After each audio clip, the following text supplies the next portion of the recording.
Nagpasalamat si Vice President Sara Duterte kay Pangulong Bongbong Marcos sa pagtitiyak nito na hindi niya papalitan ang bise bilang Education Secretary.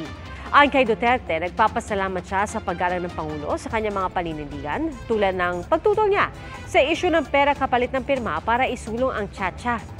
Naglabas na pahayag si Vice President Duterte sa gitna ng mga banat sa Pangulo ng kanyang amang si dating Pangulong Rodrigo Duterte at mga kapatid.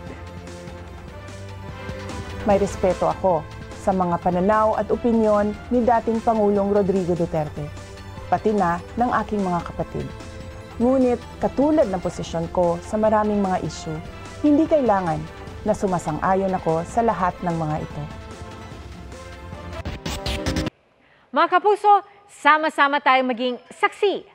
Mag-subscribe sa GMA Integrated News sa YouTube at para sa mga kapuso abroad, samahan niyo kami sa GMA Pinoy TV at sa www.gmanews.tv.